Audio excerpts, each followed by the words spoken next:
Pourquoi ça plonge et pourquoi pas? Pourquoi ça ne plongerait pas? Donnez-moi une seule raison pour laquelle ça ne plongerait pas. Je vous explique. En fait, c'est un jeu à trois. Il y a le ministère, il y a les profs, il y a les élèves avec leurs familles. Le ministère ne cesse de changer les programmes, n'accompagne absolument pas les enseignants. Il n'y a pas de formation continue, ça n'existe plus. On est quand même sur, des injonctions, des grandes déclarations, des éléments de langage dans les médias, mais il faut savoir que sur le terrain, rien n'est suivi. C'est-à-dire que quand vous entendez un ministre, et c'est pas spécialement le ministre Blanquer, tous annoncer quelque chose dans les médias, il faut savoir que sur le terrain, il n'y a rien, mais rien. On vous annonce le livret numérique, on vous annonce des nouveaux cycles, CM1, CM2, 6e, mais il n'y a rien. Ça s'arrête à l'annonce. Et après, nous, on essaye de se dire qu'est-ce qu'il a voulu dire. Donc ça, c'était pour l'employeur. Chez les professeurs, il y a quand même une spécificité des professeurs des écoles, donc du premier degré, c'est qu'on est sur un recrutement à 80% littéraire.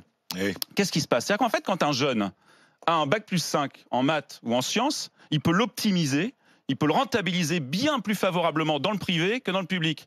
Donc, pour traduction, comme nos salaires ne sont pas attractifs, les jeunes, ils ont tout de suite compris. Ils disent, attends, je ne vais pas gagner un salaire de misère comme professeur à bac+5, alors que si je... Donc on a des profs nuls en maths. Non, on a des professeurs qui, effectivement, si tu veux, comme ils ont un parcours littéraire, ont arrêté les maths à l'aube de la première. Ça tombe bien, là, on parle de multiplication, addition, division. Et puis ils ont fait... Oui, mais la méthodologie pour l'apprendre... Les profs savent le faire, je te rassure. Les professeurs savent faire les opérations. Mais l'enseigner, c'est autre chose. Et donc, on se retrouve avec des profs qui n'ont pas fait de maths.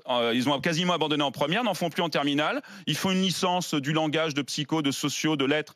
L1, L2, L3, ça fait 5 ans sans faire de mathématiques, avec généralement, ils sont porteurs, comme les élèves et les familles, d'une phobie à l'égard des maths. On l'a vu tout à l'heure, tu as annoncé le sujet, aussitôt il y a eu un « oh » dans le public, parce que dès qu'on parle des maths, on a tous un rapport un peu particulier. Et puis à côté de ça, il y a aussi, moi je suis désolé de le dire, l'état des troupes, si j'ose dire. Moi, j'ai été entraîneur. Si tu me files des joueurs qui se mettent à fumer, qui se mettent à boire, qui dorment plus, qui restent dans le canapé, qui s'entraînent plus, on va être moins bon sur le terrain. Et quand tu as une jeunesse qui est à ce point en difficulté, je le rappellerai à chaque fois, mais vous êtes choqués par les performances scolaires. Moi, je suis choqué. Elle est plus en difficulté que tous les autres en Europe, parce que il y avait une étude qui avait montré que les élèves français étaient les plus mauvais élèves d'Europe en mathématiques. Je la connais cette étude. Donc c'est bien quand même un problème français. Et commençons pas à dire. On parle bien de CM2. On parle de CM2 parce que c'est là que ça se mesure. C'est pas en CM2 qu'ils deviennent mauvais. Je vous assure que mes élèves en difficulté en CM2.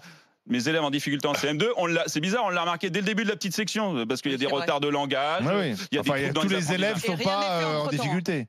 Et c'est très compliqué. Mais voilà, mais c'est vraiment un jeu à trois. Et moi, quand je regarde les trois, je vois que dans les trois, ça va moins bien. Donc des professeurs qui ne sont pas spécialement attirés par les maths et qui ont même, pour un tiers d'entre eux, ils déclarent ne pas aimer enseigner les maths. Des élèves qui sont scotchés à leur tablette, à leur truc, avec des familles monoparentales recomposées. Mais il y en a ailleurs. 3 millions de jeunes. Les familles monoparentales, il y en a aussi en Allemagne, en Espagne. Pourquoi on est plus mauvais que les autres? Et j'insiste sur le dernier point, parce que j'insiste sur un dernier point, c'est que plus le ministère se focalise sur les fondamentaux, plus on baisse dans les fondamentaux. On est le pays au monde qui consacre le plus de temps à l'étude de sa langue et aux maths. Donc on devrait être les premiers. Et c'est ça le paradoxe. Et je peux vous dire que ce résultat, juste pour finir Olivier, est une très mauvaise nouvelle pour Jean-Michel Blanquer. Parce qu'il était... il vient d'arriver, il était déjà au ministère sous Nicolas Sarkozy. Il faut que vous compreniez. Jean-Michel Blanquer est nouveau pour vous, c'est un vieux de la vieille pour nous. Il était déjà à la DGESCO, il était numéro 2 du ministre sous les années Sarkozy, et c'est lui qui notamment propageait l'idée qu'il fallait en revenir aux fondamentaux. Et ce qui est incroyable, c'est que quand on se focalise sur les fondamentaux, ça provoque l'inverse, c'est-à-dire qu'on a une baisse des résultats dans les fondamentaux quand on essaye de ne faire que ça.